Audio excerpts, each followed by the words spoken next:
Bismillahirrahmanirrahim. Assalamualaikum warahmatullahi wabarakatuh. Innal hamdalillah nahmaduhu wa nasta'inuhu wa nastaghfiruh wa na'udzu billahi min shururi anfusina wa sayyiati a'malina. May yahdihillahu fala mudilla lahu wa may yudlil fala hadiya lahu. Asyhadu an la ilaha illallah wa asyhadu anna Muhammadan abduhu wa rasuluh, amma ba'd. Anak-anakku yang saya banggakan, kita bersyukur kepada Allah Ta'ala. Kita sekarang berjumpa di kelas 4 dan kita akan belajar tentang mata pelajaran fikih akhlak. Ya, diharapkan dengan kita belajar materi ini kalian bisa mengerjakan ibadah dengan baik sesuai yang dicontohkan oleh Rasul Sallallahu Alaihi Wasallam, kemudian juga bisa berakhlak yang mulia, yaitu dengan menjalankan peribadatan yang disyariatkan oleh Allah melalui Rasulnya Sallallahu Alaihi Wasallam. Ya, kita langsung saja masuk di bab pertama. Ya, silahkan kalian membuka buku pelajaran yang sudah kalian miliki. Ya, kita masuk di bab pertama di halaman yang keempat. Kita akan membahas tentang nikmat air. Ya. Dengan mempelajari ini, kita berharap kalian bisa memahami betapa besar nikmat Allah berupa air. Kemudian dari sisi akhlak, kalian diharapkan bisa memanfaatkan air dengan benar, dengan baik, sesuai dengan ketentuan-ketentuan syariat. Nah, ya, kita bisa melihat di situ manfaat air yang sangat banyak sekali. Dan sebelum kita membahas tentang masalah manfaat air, tentu kita harus meyakini bahwa air itu merupakan nikmat Allah. Allah satu-satunya yang memberikan air kepada kita. Sehingga di beberapa ayat Allah Ta'ala ya mempertanyakan kepada kita. Misalnya di ayat berkenaan dengan masalah hujan. Allah tanyakan, apakah kalian yang menurunkan air hujan atau kami yang menurunkannya? Juga di surat Al-Mulk Allah Ta'ala kabarkan, seandainya Allah menghilangkan air, maka siapa yang bisa mendatangkan air untuk kalian? Nah, maka kita harus betul-betul meyakini Allah satu-satunya yang memberikan air kepada kita. Nah, Allah di dalam memberikan air itu untuk kemanfaatan kita bersama. Ya, ada sekian manfaat yang disebutkan di dalam Al-Quran maupun dalam hadis Rasul Sallallahu Alaihi Wasallam. Ya, di antaranya bahwa air hujan itu menumbuhkan buah-buahan. Ya, nanti bisa kalian lihat dalilnya di Al-Baqarah ayat ke-22. Ya, jangan lupa ya nanti dibaca dalilnya. Karena memang ini pertemuan singkat ya.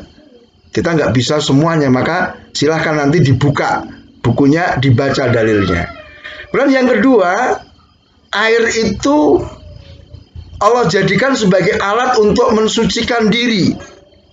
Ya, bisa dilihat di surat Al-Anfal ayat ke-11. Ya, mensucikan diri bisa untuk berwudu, untuk mandi, ya, dan sebagainya. Kemudian air itu juga sebagai air minum. dan menyuburkan tanaman ya, sebagaimana kita setiap hari mesti butuh air untuk minum. Ya, dilihat di Al-Anfal ayat ke-10. Kemudian juga air merupakan sumber kehidupan. Ya.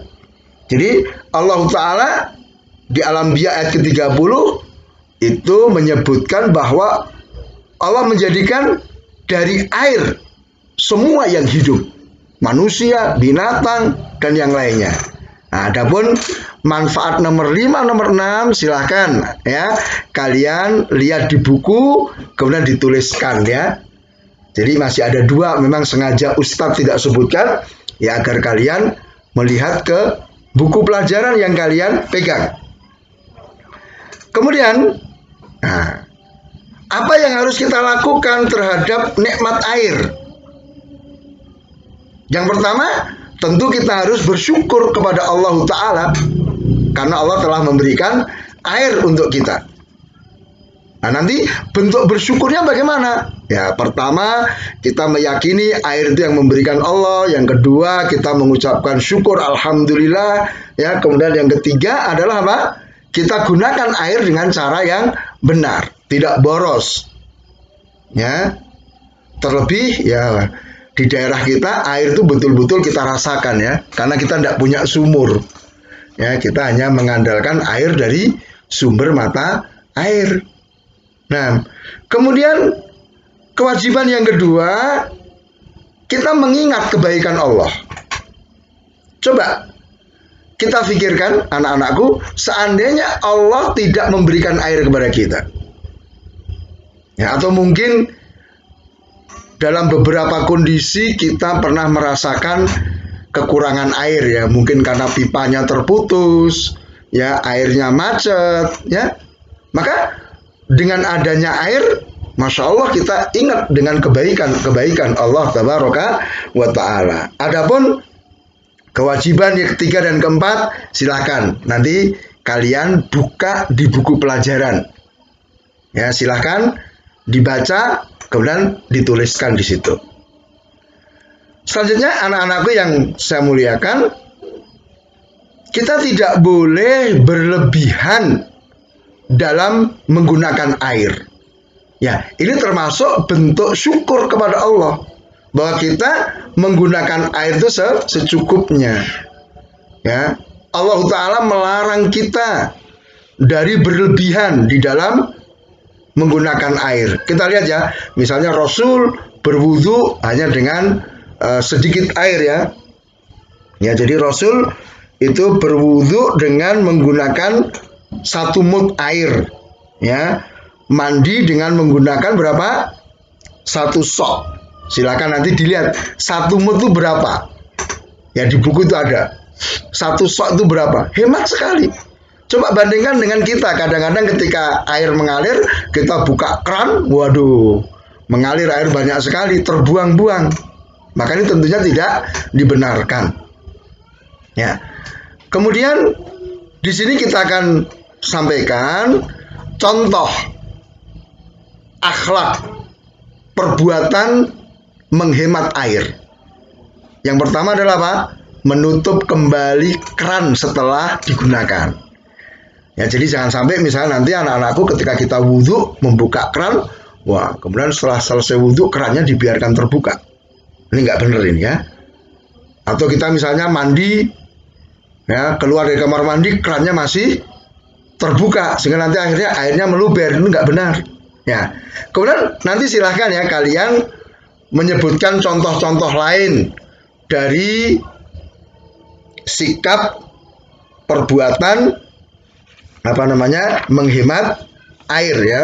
Di situ Ustadz kasih ada 3 yang harus kalian sebutkan. Ya. Kemudian di akhir pertemuan ini Ustadz mengajak kepada kalian untuk berpikir. Ya, nanti kalian tulis ya di buku kalian. Ya. Kita berpikir bagaimana jika kita mengalami kekurangan air. Artinya apa yang kita alami?